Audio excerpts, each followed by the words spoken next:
So welcome everyone. Welcome to the second day of Channel Focus Virtual. We've got a packed day for everyone today with some fabulous sessions. We had some awesome contributions from you guys in the audience yesterday. Lots of great questions, lots of comments. So please keep that going today. As yesterday, don't forget 1 o'clock today Pacific. We have the workshops, so please do join those. They're terrific interactive sessions. Got a lot of very positive comments from the attendees yesterday, which is absolutely fabulous. Once again, engage with people, engage in the chat, engage with people individually, and please, we have some sponsors with some terrific technology to help you run your channel sessions more effectively. Please do visit their booths and have a look at what they have to offer. Some absolutely stunning technology that they're bringing to the table, and some stunning services to help you maximize your channel program. So one of the things I want to spend a little bit of time on this morning in the intro is 11 years ago, I was approached by some of the women at Channel Focus, and they complained bitterly that there weren't enough women speakers at Channel Focus, and they were absolutely correct. We talked about this, and the biggest problem was we didn't have enough women in senior roles in the channel. And at that stage, we had about 15% of the speakers who were women and 22% of the attendees at Channel Focus Live who were women. We formed the Women's Leadership Council. It's been driven by some amazing ladies who've done a fabulous job of sharing, of making things a really powerful environment for women to come together and share what they're doing in terms of their work environment. I'm very proud of where it's come, and I'm also proud of the fact that 4 years ago, we got to the point where it wasn't 21% of women attending Channel Focus. It was just over 50%, and we've maintained that to this day. It wasn't 2 years ago 15% of people who were women speaking at Channel Focus. It was 50%. And that group continues to evolve and do some amazing things. And I'm really proud to introduce Heather Margolis, who is the chair of the Women's Leadership Council and has done absolutely magnificent work with her team in promoting the cause of women on the vendor side of the channel. So I'm going to shut up and hand over to Heather, who's going to talk to you about the WLC and some of the things they're doing today. So Heather, magnificent job. Over to you. Thank you so much, Rod. And thank you to all of the women that have been part of this, that have attended. Sorry, I am on vacation, so you're getting, me with frizzy hair and a hotel room. But super excited to be here to talk about the Women's Leadership Council. We are doing our virtual event on June 13th of this year. Would love to see all of the ladies who are part of the Channel Focus community, and bring your teams and your people. Let's all talk about the things that are important to us, talk about the challenges that we're having. And this year, special treat, the evening of the 13th is the award ceremony and gala dinner, and everyone is invited. If you have women you would like to nominate, keep an eye out for that messaging that's coming out. The award ceremony and gala dinner is at 6 p.m. Everything is at the Laguna Cliffs Marriott Resort and Spa in Dana Point. It is a lovely venue, and it's also where Channel Focus is. So you should come to Channel Focus, join us for the gala dinner at 6 p.m. And then ladies, would love to see you on November 14th. The main meeting, it is from 7:30 a.m. Rod likes to start us early and make sure we don't drink too much the night before. 7:30 a.m. to 4:30 p.m. Pacific. And everyone, Rod will share the registration page. I'll be sharing that on my LinkedIn as well. The women's event is women only. We find that we have much more open conversations. We talk about how great our male allies are with our organizations and beyond. But it is important that the day of, that it's just us able to open up and speak about our challenges, but how we've overcome them and how we move on from here. So thanks so much for the airtime, Rod. Again, the gala dinner is the 13th. With an award ceremony, and the full day event is the 14th, and that is at the Laguna Cliffs Marriott Resort and Spa in Dana Point. Fabulous. Heather, thank you so much. It's going to be a great couple of days at Channel Focus, and also watch for news of the virtual event in June. That will be completely free of charge, so get your colleagues to join. It is women only.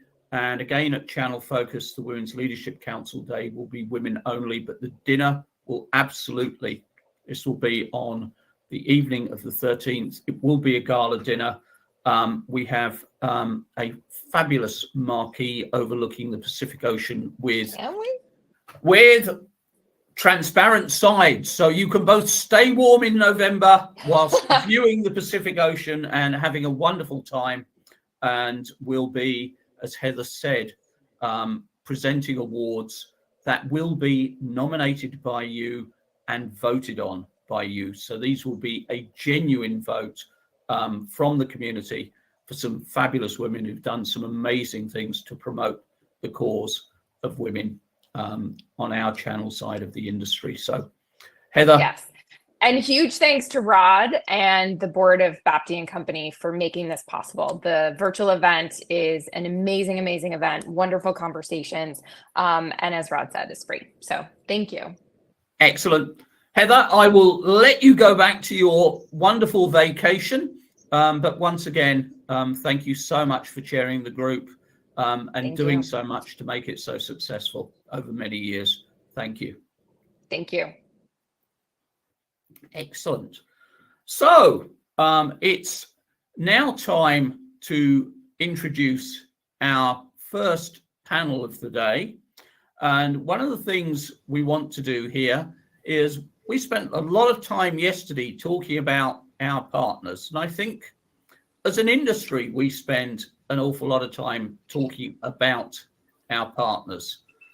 I actually am of the view that we spend too little time talking to our partners and really understanding what it is that they want from us as vendors. And so this session is very much to pick the brains of some very, very smart individuals and talk about what it is, their business model, what they want from the vendors, and what makes a difference to them. So I'm going to introduce each of our panelists. And our first panelist is George Douterman, and he's the president of Valiant Technology. They're a New York-based managed service provider, and they were established in 2002. George is passionate about cybersecurity and compliance advisor to many small businesses in the Marcom non-profit and professional services industries. He's a native New Yorker, husband, father, and an avid explorer of nature. We then have John Campus, and John is the founder and CEO of Empist. Empist was founded in 2000. They've grown to over 100 employees with 4 locations on 2 continents.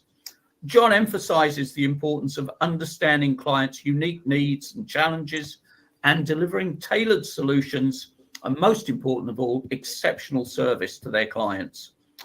He leads Empist with a focus on strategic planning, business development, marketing, and fostering a culture of innovation and technical excellence within the organization. We then have OJ Malonzo, and OJ is the SVP of Strategic Accounts at All Cloud. He's been in consulting for 17 years, specifically in the Salesforce ecosystem. He was co-founder of Figure 8 Solutions, a platinum consulting partner in North America.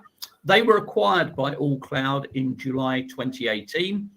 His technical delivery background includes over 250 implementations with a current focus on building a center of excellence and governance strategy for customers in retail and consumer goods. And our final speaker is Keyvan Yazdi, and he's the co-founder and CEO of True Advantage. He's got an MBA with a focus on IT management from Santa Clara University. He's a frequent speaker in the Bay Industries associations on IT and security trends for SMBs. And he's the visionary behind True Advantage's Secure 360 and advanced security solutions. So 4 gentlemen, 4 very different businesses. And I'm going to start by asking them to tell you a little bit more about their business. So George, give us a feel for your business, your customers, and who they are and what you're bringing to them. Sure. Thanks, Rod. So we're, as Rod said, we're New York based, but we tend to work with customers in the marketing, advertising, PR firm. We have firms. We have a lot of experience in that space, creative companies particularly. And really what we try to do is bring that level of support and that IT governance and sort of the overall security posture to companies that don't necessarily live that day in, day out. They're not regulated industries like financial services or legal. So there's a lot of education involved in that. But I love working with people that are creative and want to change the world by ideas. We have a very heavy focus on Macs, actually, because we have so many creative folks we work with. It's kind of a little different than most people. And at the end of the day, we really just want our customers to feel that this works for them, so they're not worrying about it, so they can do that creative work that they do day in, day out. Excellent. And George, a couple of quick questions while we're talking about the business.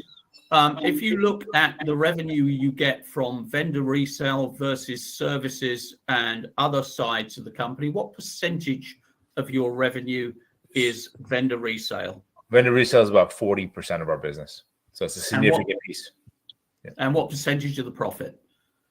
I'd say about 25%. It's a pretty significant piece of our business, one that we recently, in the past year or so, really focused on improving both margin, service delivery around it, and accuracy and billing. Really important. Excellent. And John, same question to you. Tell us a little bit about your business. Sure, absolutely. Thank you, Rod. Really appreciate you having me today. Our Empist, as you had mentioned, we started the company back in 2000, so we've been around for 24 years. We really put an emphasis and focus, which is our mission, to fuel businesses with the technology they need to succeed. So what does that mean? Well, it means something different to pretty much every different company. For us, it's really about providing transformational change to help align our services with what clients need in order for them to achieve all of the goals and results that they desire. Yes, we have locations and support clients in 27 different countries. That's why we have locations in 2 different continents. But we're really here to drive value to businesses across many different industries, almost across every industry vertical. But some of our most common verticals are going to be manufacturing, legal, any type of white-collar professional services, financial services, healthcare, and also nonprofit and association. So, that's a bit more about Empist. I appreciate it. Excellent. And John, same question to you. In terms of revenue share, what percentage of your revenue comes from vendor resale? What percentage of your revenue comes from services and other aspects of the business? Sure. The vendor resale, it's actually come down a bit from where it used to be. It's about 25% of where our 25% of our revenue comes from vendor resale services, and part of the reasons for the reduction has just been this high adoption over cloud services and the transition from a lot of the on-premise and physical hardware. Mm-hmm. And what percentage of the profit comes from vendor resale versus the other sides of the business? I would have to say probably about 10% or so. Mm-hmm. Excellent. And OJ, you've got a very different business model. You're in the Salesforce environment. Tell us a little bit about that. Yeah, so AllCloud's a professional services consulting firm. We focus working with clients to help transform their business on cloud technology, and really help them make meaningful decisions on the data that they're capturing in a lot of their applications to help scale their business. We partner both with Salesforce and AWS, as well as Snowflake on AWS use cases, primarily with regards to helping them with advisory, implementation, ongoing managed services, DevOps, really helping them to develop a way in which they can build their business in the cloud. Fabulous. And in your case, percentage of the revenue that comes from the vendors versus services, etc. Yeah, different to the other panelists here. We are 0% vendor resale, 100% dependent on professional services as it relates to Salesforce. Ultimately, working in the ecosystem of Salesforce, we're helping to upsell licenses through the implementations and our expertise in working on the platform. But within our business, within AllCloud, we're 100% professional services. Excellent. And Salesforce don't pay you a commission for the license revenue you generate for them. Is that correct? That's correct. Excellent. Okay. And Keyvan, tell us a little bit about your business. Well, happy Thursday, everyone. Rod, thank you so much for having me on this esteemed panel. Just a little bit about us. Name of the company is True Advantage. We are located in San Francisco, San Jose, and the primary audience that we serve are primarily in California, Northern California, and now we have Southern California kind of expanding. And then we have some clients that are out of California, second branches, third branches that they might have. We started with healthcare only about in 2010. Healthcare, and don't ask me how we ended up with healthcare, but we ended up with healthcare, and compliance from day one became a very important part of our niche. And of course, HIPAA was the big one, and then gradually expanded into non-healthcare. At this point, we are the top three industries that we serve are healthcare, nonprofit, and life sciences. And one of the areas that we try to differentiate ourselves is delivering audit-ready IT and security solutions to our clients. So that means either there's some sort of a regulation that you need to abide by, and that's hence you become a client of ours, and we help you reach that through our managed IT and managed security. And we even have clients that don't need to be really abide by any compliance, but they want to have that high level of security. So we choose and adapt a framework for them, and any solution that we deliver is through that framework. Let's say it's a NIST solution or a CMMC or some sort of a framework they're not even required to have. About 35 people right now. We do serve all 50 states. We have partnership with 50 MSPs throughout the US, so we can actually have field technicians to all the states in the US. And the biggest change for us over the past 3 years was adopting a kind of a GRC, a governance, risk and compliance platform, and being able to deliver that to our clients. Okay. And same question I asked the others, Keyvan. What percentage of your revenue comes from vendor resale, and what percentage of your revenue comes from the other services you provide? That's a really good question. I want to say I don't think we're anything more than 25% of the vendor. And the margin, I believe it's around 30%, maybe 35% max. So we are the managed and the consulting side is still very heavy for us. Mm-hmm.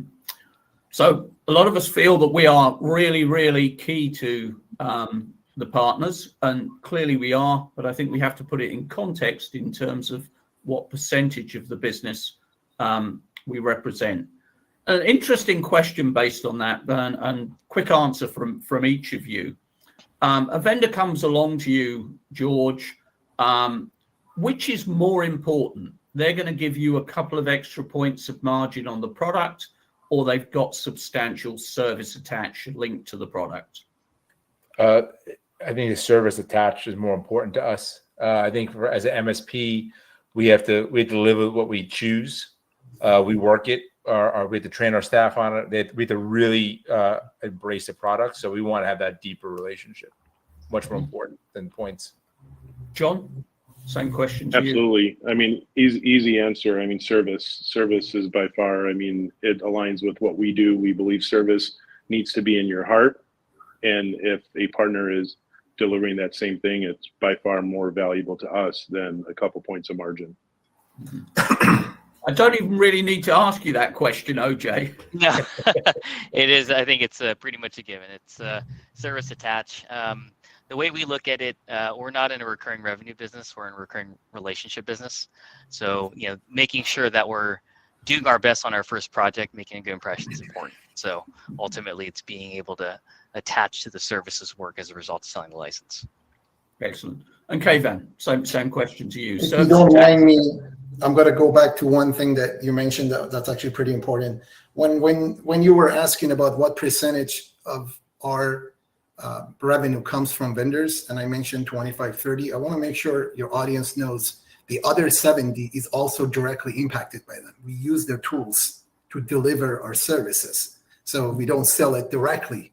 So they play a huge role in our lives. I just want to make sure that's clear. It's not a 30% to me, that's like 80%. So I just wanted to clarify that so they know that that other 70% is directly also impacted by them. Even though we don't directly sell it, we use and utilize your solutions to deliver that service to our clients. So that's that. And of course, I think everybody answered your question regarding the other question that you asked. It's definitely service. Excellent. And how do you bill your clients, Kayvan? Is it monthly recurring revenue? Is it project? Is it ad hoc? Is it a mix of all three? Which is more important if it is a mix? Well, Rob, we've been through a journey. You might be familiar with Service Leadership Index, SLI. So one of the things we've been focusing on is increasing our operation maturity level, OML. On every quarter, we try to get 1 point and go up a little bit. And one of the things we've done right now, we've narrowed down our solutions to truly just one solution that we provide to our clients, one plan. So we don't really have multiple plans anymore. It's a kind of an all-inclusive, all-comprehensive plan that we provide to them, and it's pretty much recurring. Like we don't have any block times or time and material. So the way we develop the way our billing works is monthly recurring revenue, and then also projects, but we don't do projects for non-managed clients. Only managed clients get projects out of us. We don't do any projects for clients that are not managed. Mm-hmm. Excellent. And OJ, you're very different. Talk a little bit about your business model and how that works. In terms of what we kind of focus on, or? Yeah, absolutely. Yeah, so ultimately from what we do from a Salesforce perspective, we're providing advisory, integration, deployment, managed services for the different technologies, as I mentioned, Salesforce and AWS. But what's really helped us to differentiate from competitors in the channel is having a focus. Kind of being a jack of all trades partner, it works to a certain extent, but being able to provide thought leadership around either a key business function or an area of innovation that the customer can take advantage of in terms of using that technology, that's really important. And that helps us to at least grow, at least in working with Salesforce and growing in the ecosystem. And your focus is on particular industries, isn't it? It is, specifically retail and consumer goods. About 4 years ago, Salesforce launched the Consumer Goods Cloud. And if you think about Salesforce specifically, they're known for CRM, they're known for sales, managing service, and marketing. But for us, in the industries we serve, we have developed a niche within retail and consumer goods, working with large clients so that if a customer's selling either through manufacturing or selling through the channel, they have a product that they can use, which is Salesforce Retail Consumer Goods, to be able to conduct and manage inventory, place orders, all tracked within Salesforce. Brilliant. And George, your model, is it monthly recurring revenue? Is it projects? Is it ad hoc? How does that work? It's a per seat, per price, per user, per month recurring revenue model, fixed bid project for the vast majority of our projects. And much like Kayvan, very focused on delivering a comprehensive stack that's pretty narrow and a complete vision to solve our verticals challenges. So, so just to clarify that, George, you're on a per seat per month fee. Correct. So I come into you and go, I've got this wonderful new technology, which is going to cost all your customers another $40 a month. Right. What's your answer? How many can I sell? How many can I get out there? Does it fit to our model? Am I going to have a deeper penetration in our client base. Can I get to 80% of my customers to make it so that my team knows how to deploy it, support it, maximize the investment, and that we're not having the one or two oddballs that then require a senior engineer to have to actually stop what they're doing and learn it. So we want to integrate. So when a vendor has a great product, we're definitely interested in working with them, but it has to fit to our ecosystem. And effectively, you are the end customer because you're deploying it through all your customers, Correct, and not on a customer by customer basis. Kevin, just back to you on that one before I move over to John. Would that be the same for you? Can you repeat the question? Because I understood the question. I just want to make sure I answer it correctly. Can you repeat the question one more time? Yeah, you've got a bunch of clients on a per seat per month cost, I assume, in terms of the way you bill them. You bill them. It's per seat, correct. Yeah. And someone comes along to you and says, I've got this wonderful new technology, but it's going to cost them another per seat per month. It's going to cost you another $40 a month. What's your response to that? I mean, I think George already mentioned a lot of it. First thing, we do a lot of due diligence with the vendors that we want to work with. We've seen vendors that disappeared 2 years down the road, and we were left with pretty much a solution that was implemented with for over 80% of our clients, and we had no support. We didn't even know what in terms of security and things that are happening. So due diligence is extremely important for us. We do take our time. And we start off with a test environment within our own organization. Anything we do, we always test it internally first, and we actually adopt it as much as we can. Yeah. That just takes our confidence to the next level and just changes the way we converse with our clients when we implemented that solution ourselves. So I highly recommend for the vendors have a good NFR solution in place or a process in place, so we get to experience that. So we do the diligence there. And then we don't, if this is in line with the vision and something that we truly believe we need to add to our stack, we don't just go to our clients and add it. Every 3 to 6 months, we have meetings with our clients. We review our managed IT is called Total Care. So we review our Total Care with them. And in that meeting, we tell them there's an upgrade that we're doing to our Total Care. We don't even mention the name of the product. Right. And a part of this is this new addition that we're adding. So we communicate with them on a regular basis. This is the new addition, and this is how much your per seat is going to change. Now, $40, I'll tell you, it's going to be very challenging, but it's just an assumption right now. Yeah. Excellent. And John, how would that work in your business? How do you bill? Are you similar to Keyvan and George? Yeah, very similar model. I mean, we have a combination of MRR and projects that we deliver to our clients. There's so many different products in the market. It really needs to fit our stack. I mean, Kevin said absolutely right. I mean, there needs to be good due diligence. You can't try to adopt the latest and greatest new shiny object and add it to your stack. Depending on what that product was, though, if we adopted it, we would adopt it internally as well.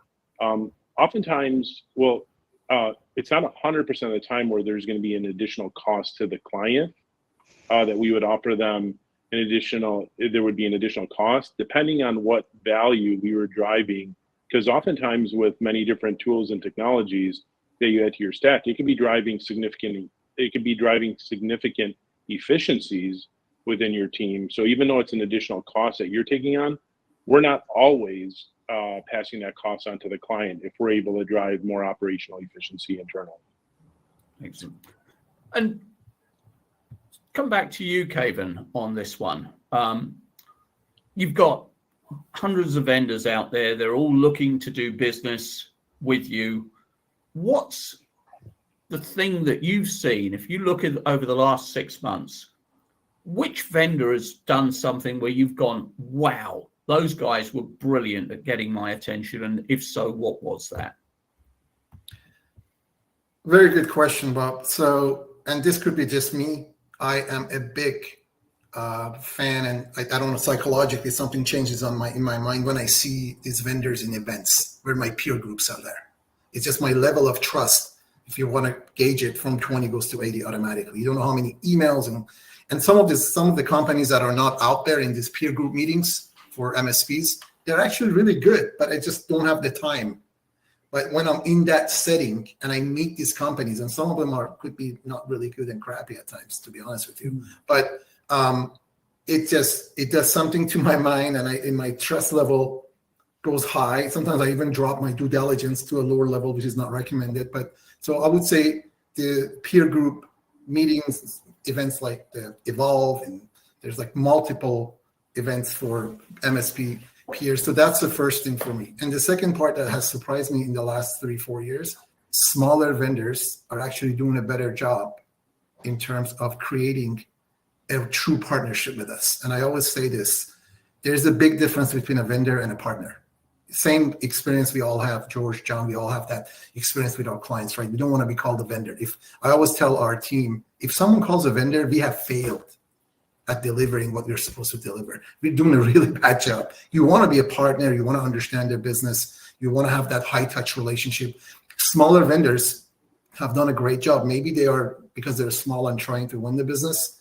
I've been very impressed by them. The client success management that they do, and all these things, Rob, remember, any client success manager that you hire, you're lowering your margins. These are adding more staff, more overhead for yourself.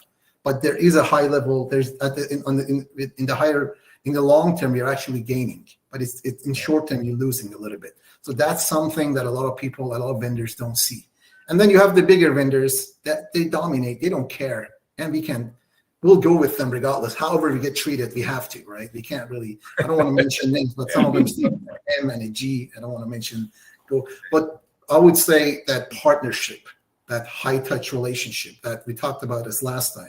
The way they do go about their onboarding process, the way to go in and they really want to try to deliver value to you instead of just selling things. Those are really, really standing out to me. But I want to kudos to the smaller vendors, at least for the past 3-4 years. And OJ, you're in the Salesforce environment. What are the 2 or 3 things that Salesforce do that are most valuable for you? Yeah, I think working with Salesforce directly and being in the ecosystem for quite some time, the channel has evolved. But in particular, Salesforce provides market development funds, co-marketing, if you will, when we're working with customers, especially if we're helping to upsell a new product. Hey, how do we start to help them understand the value that this can provide for the team?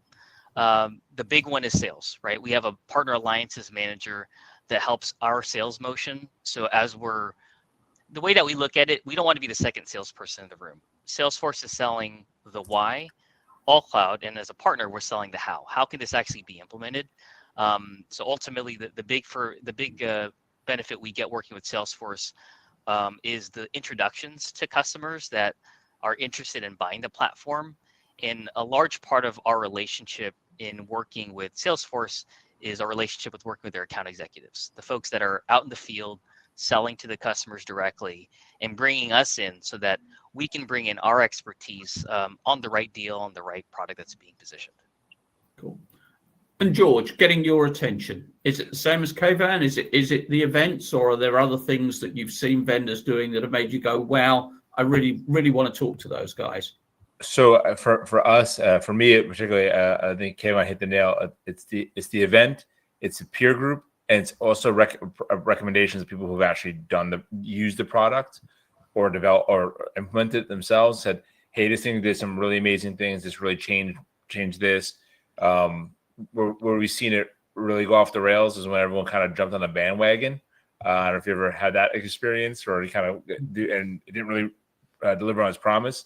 But for the most part, that kind of goes off the. But for the most part, what we found is that for us, it was that ability to A, understand what we want to get done, and B, give us some space and time to do it.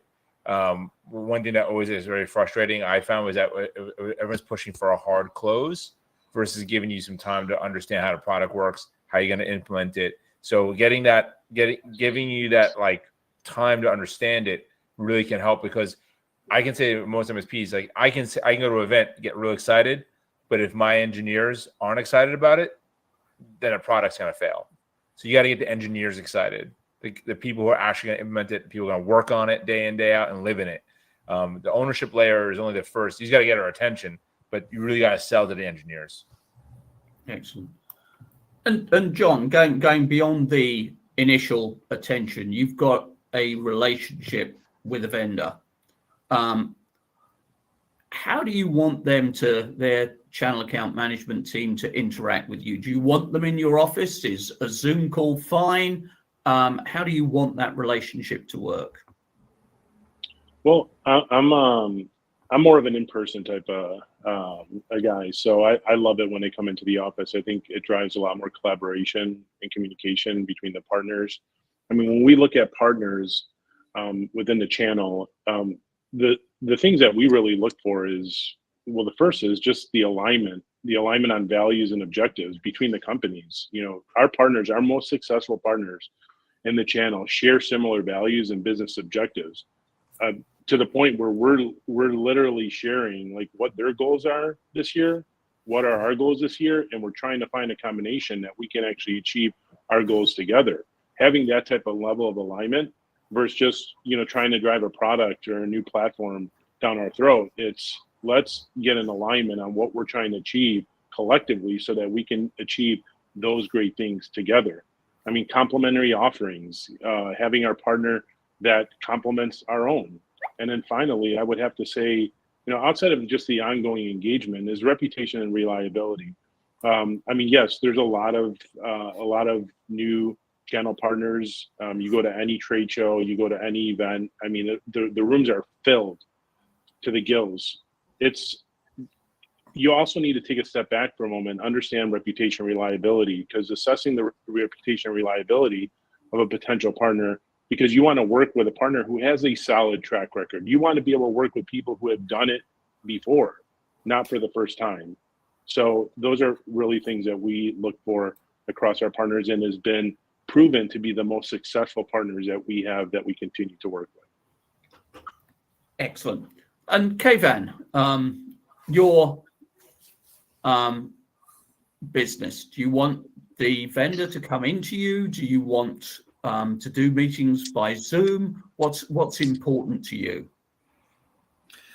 For me, I think I'm pretty comfortable with a remote meeting, with a Zoom meeting or a Teams meeting. I really, for me, it's primarily the content of the meeting matters a lot more. I think we talked about it last time. There are meetings that with some vendors that I'm really excited because it's always, there's so much value and so much excitement anytime you sit down with them, and they're doing a great job. And there are meetings that it's just not a really good meeting, and typically it's very sales driven. Those are the type of the meetings that it doesn't really impress me, or it's not something that I'm looking forward to. But overall, so down into the valuable meetings, what's the content of that meeting that makes you go, wow, this is really valuable for me? I'll give you an example. We have a vendor that they have feature updates every quarter, and every quarter they have a 20-minute meeting with me, and then the rest they have it with our engineers to go over those feature updates. It's just not an email that we get. Who has time to read these emails? There's like 2 pages of features, and I don't think anybody reads them. They sit down and they have a process to verbally, in just quick bits, to tell us what the new features are, and they know exactly what they want to communicate with me as a CEO, and then what they want to communicate with the engineers. So they know exactly the difference and how to create excitement for me and then for the engineers, and minimize my time involved. But at the same time, I'll become a driver for them, or I'll become a force for them to have our engineers implement these new features. They go over these features in a really, really comprehensive and interactive way, and then they offer resources and help to implement some of these features without overwhelming us, because everybody's busy, right? Oh my God, who has time now to integrate this into Microsoft Teams? Like, it's just some of those thoughts that, hey, don't worry about it. I'm going to put X and Y to call you. It's 15, 10 minutes, whatever it takes. Do a little test. Like, I was so impressed at the way they were driving that conversation and made it so easy. Something that has a load of maybe 100 in our minds became a load of 20. Now, okay, let's just test this out a little bit. That's the kind of meeting that we're looking forward to. Another one, I think we talked about it last time too, was helping us out with, I think George or John mentioned that co-marketing and sales enablement, extremely important for us. And they talk about the new portal that they have, the new webinar that they're going to do, and they can do it with us and have our name part of it. Those are some of the things that we're looking forward to and we need help with. Mm-hmm. And George, marketing, how important is that to you, marketing support? And what kind of marketing support makes a difference? It's critical. What I think is important is that the marketing support is semi-tailored to your client base, right? So that it's not just like the shotgun approach to where it's like general purpose stuff. I mean, obviously you can't be like a marketing agency, but I think if there's some segmentation by vertical or special area specialization, that could really help with adoption. I think when it's very general, people don't like, as is general marketing, I'll ignore it. But if it was like, hey, this is something that, let's say for nonprofits, this is a very specific AI use case for nonprofits. That's pretty powerful stuff. I mean, everyone's curious about that. So I think driving that sort of like vertical conversation could be really helpful, I think. Mm-hmm. And John, what about you? What sort of marketing support are you looking for?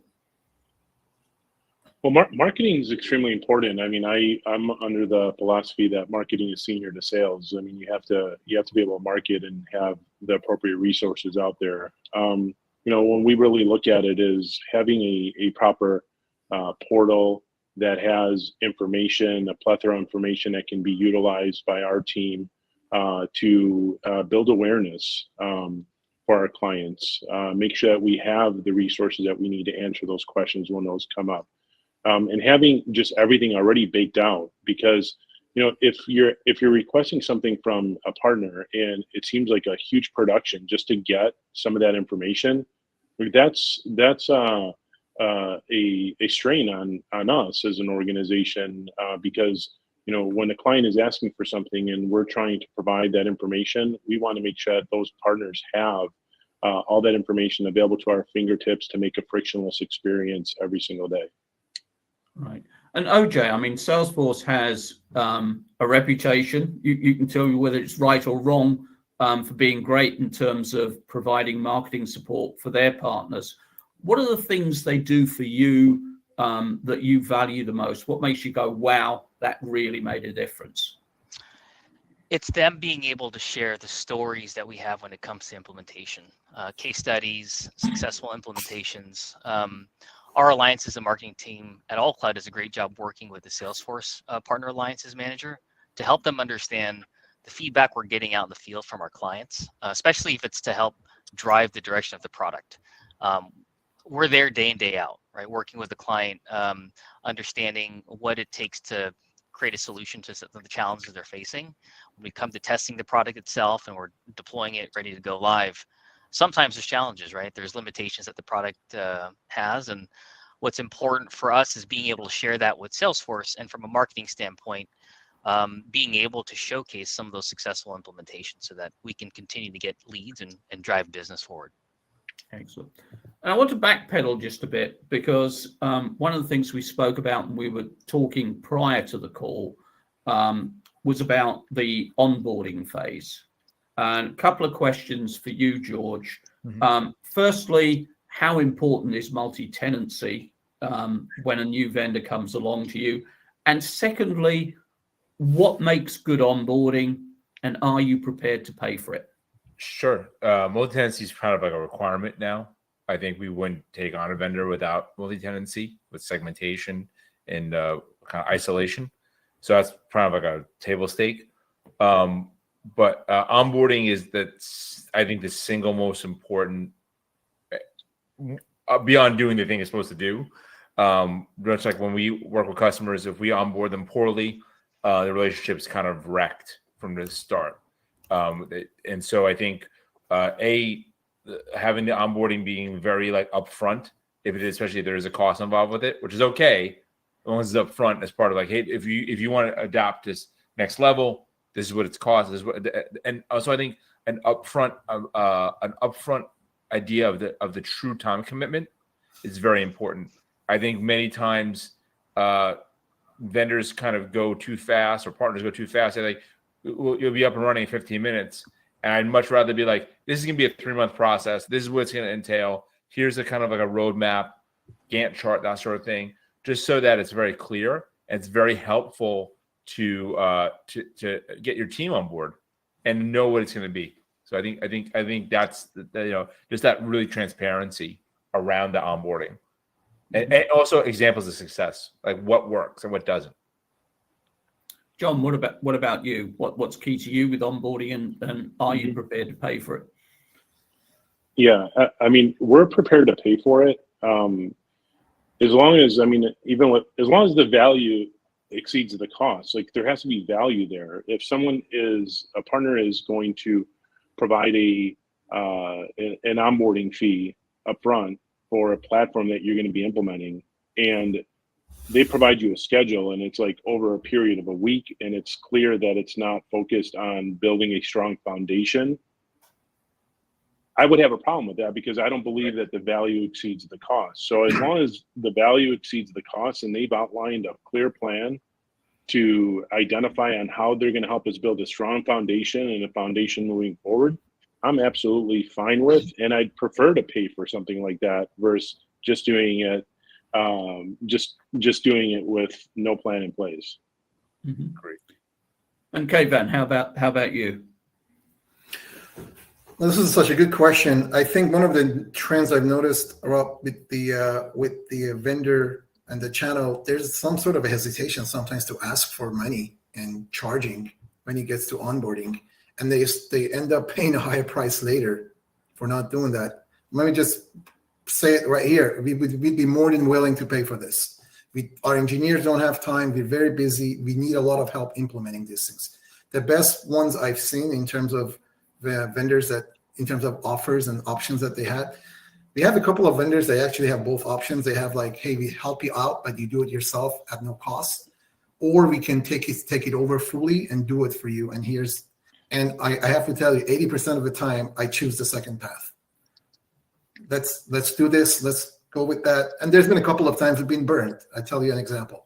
There was this vendor that we paid for onboarding, and all we got was a bunch of YouTube videos and say, here is the onboarding process pretty much. So it's the rare cases. So as already John and George mentioned, make sure if you guys are charging, make sure there's the right process in place, the client success manager is involved, the sync ups are in there, the weekly or bi-weekly meetings are in there to make sure that everybody is helping out the engineers. But having both options would be great. And I would tell you 80% of the time, we're going to choose the second one and pay and have you guys do it for us. Mm-hmm. And one of the things that came up in the pre-call when we were talking about this, Keyvan, and if you could expand on that, you said in the onboarding process, minimize the CEO's role. Explain what you meant by that. It's very interesting, and that's something that I think some of it is related to, I call it EQ, emotional intelligence. Like when you see a company of 30, 40, 100 people, in your mind, you would, as a vendor, the people that are involved, the role of a CEO is just the visionary, right? You're the visionary, you come in, you approve the product, you approve the solution. This is something that is going to bring value for our clients. And maybe a little more engagement at the beginning. But when you involve this person in implementation and go to this checkbox, uncheck this, and you're involving an engineer, and there's like 4 people on the call, and I was a little surprised that there's been a couple of times that I've asked them, do you really need me to be in this meeting? Like I had to proactively actually tell them, do I need to be in this meeting? And they said, not really. Well, we just need a couple of engineers. And I'm like, well, I actually move things around to be in this meeting. That would be great. Like you guys just don't include me. If you need me for 5-10 minutes, I'll be there. But yeah, I think I would definitely extremely important. I would say at the initial phases, it's important for the visionary to be involved. But when it gets to the technical parts and setting it up and all those things, you really don't need to be there. And some vendors keep including everyone in these meetings and not recommend it. Excellent. And moving on to other aspects, we talked about marketing, but OJ, if you look beyond marketing at the Salesforce program, what are the 2 or 3 things that you look at that program and go, these are the things that are most valuable for us? What would they be?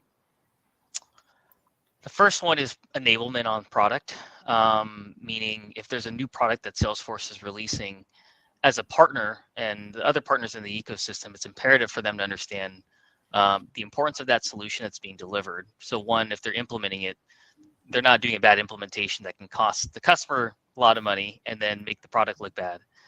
So I'd say from one of the most important things is enabling the partner to understand the value of the product, how it should be implemented. What are they say in this world, best practices, right? What are you starting to see that's a common design pattern that can be leveraged over and over for a client?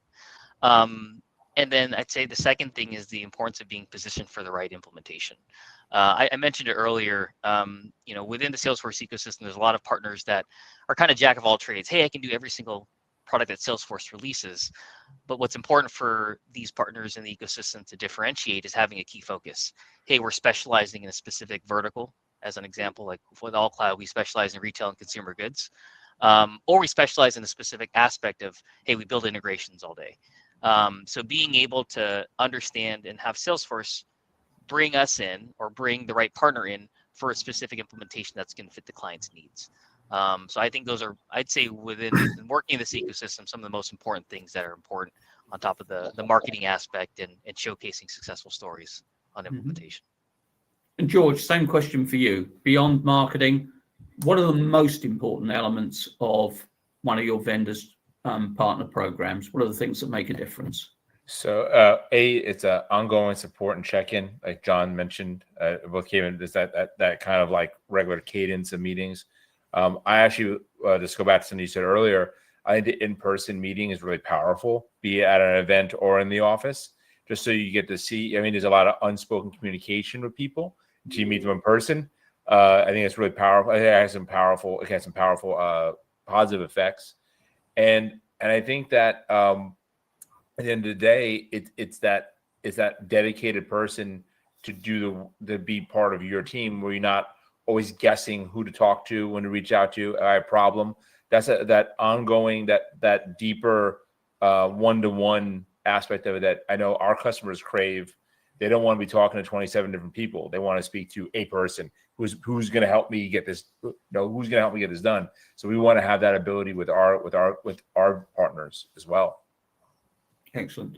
And John, just taking that one step further, a channel account manager walks into your office. What makes you go, wow, I really want to talk to this guy. I value what she is doing for us, versus the sooner he's out of the office or she's out of the office, the better?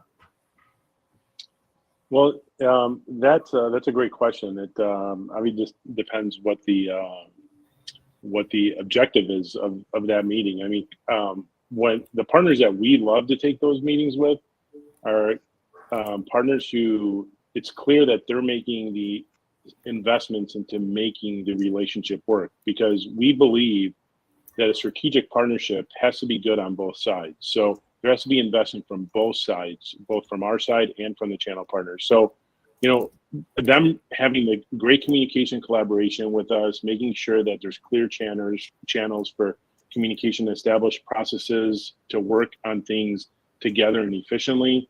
When they're here to provide more value, like training and support, wanting to meet with our engineers and make sure our engineers are effective and they're not struggling.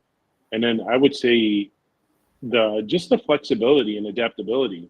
When I look at a partner, flexibility is key to building a strong and resilient partnership. And many of the partners, if you're introducing a new product into your stack, some will do this and some won't. But when a partner is willing to help you ramp up, versus having to make a commitment of whatever number of seats all up front, and is focused on the future and the growth and the future relationship, we want to take those meetings, we want to take those calls, and we really embrace them.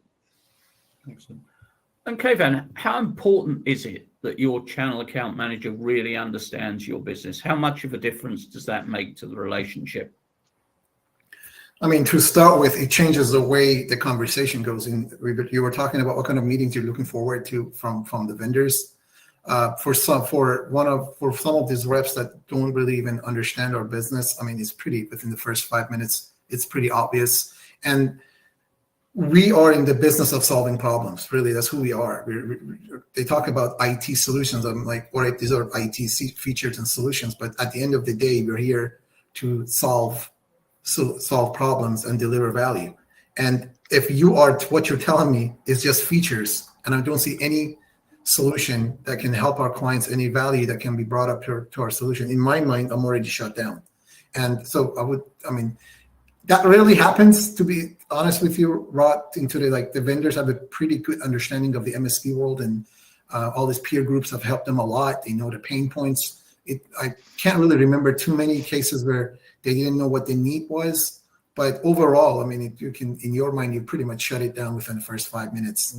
It's pretty critical. But before, I don't know if we emphasize enough on this. This is not related to your question, but I have just to emphasize that co-marketing is extremely important, at least for us.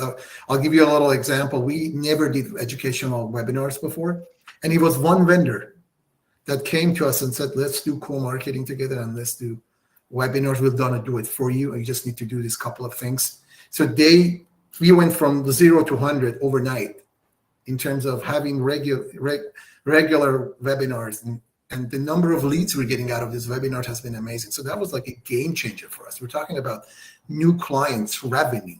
So I just want to make sure we emphasize on the marketing part a little bit more, especially educational marketing. But yeah. Excellent. We're almost out of time. So OJ, if you think of your relationship with Salesforce, is there anything we haven't covered that we should have done that's really important to you? No, I think we covered it. Maybe just as a closing point, again, as everybody knows, Salesforce's products continue to evolve. They're continually expanding their capabilities for how they service their customers through different products that they're releasing, either through acquisition or their R&D coming up with a new product based off of business challenges they're seeing. As a partner in the channel and having worked in this ecosystem for a long time, again, it's the relationship we have with the Salesforce account executives, the sales folks there, our alliance as a marketing team working very closely with them. And listening to the rest of the panelists here kind of talk about how they're working with vendors, what's important for them, making sure that people are onboarded, very much the same, at least from our perspective, and how we're working with Salesforce is the importance of that relationship and how we're being positioned for some of the right projects. Because at the end of the day, we do have a focus from a vertical standpoint. We have a go-to-market strategy, how we're positioning the Salesforce product, but at the same time, it's the relationship we have with our Salesforce channel partner, our alliances manager, to help them understand how we can be best positioned.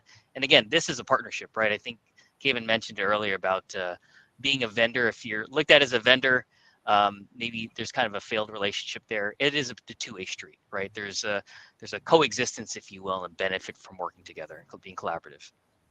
Excellent. And George, same question to you. Anything about your relationship with the key companies you deal with that we haven't covered that really does make a difference to you? Not so much more as the add-on comment that if things aren't mutually beneficial for people, then it's not a good relationship, and that really should be the starting point.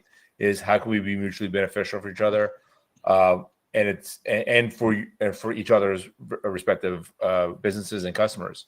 And I think that should be the starting point. And unfortunately, I don't always feel that's always the place people start from. So one thing take away. So that's it. And John, same question to you.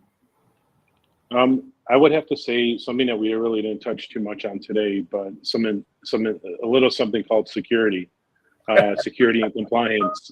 Really, it's extremely important to understand what the partner is doing from their side to mitigate the supply chain risk that we all face by implementing any one of these tools. So having a clear understanding on how serious the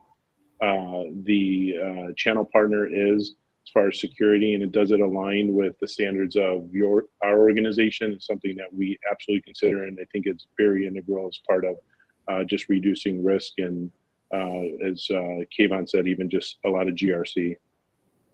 Fabulous.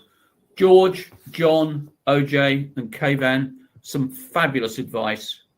for the people on the session. Really appreciate your openness and honesty. I've learned a lot. I hope everyone on the sessions learns a lot. I tried to get through as many questions as possible, but if I can ask you guys for one final thing, and that is if we can grab the questions, there's a couple of them that we didn't get to, and if you guys could just basically answer those so we can post them, that would be really kind. So fabulous job, George, John, OJ, Kayvan. Thank you so very much, and we'll shortly be moving into the next two sessions. The first of which is changing routes to the market. How could you, should you leverage MSPs, the agent model, ISVs, the hyperscalers, and more, and developing a next-gen partner portal. What do people really want? So, gentlemen, once again, thank you very much. Fabulous session. Thank you. Thank Thank you. you.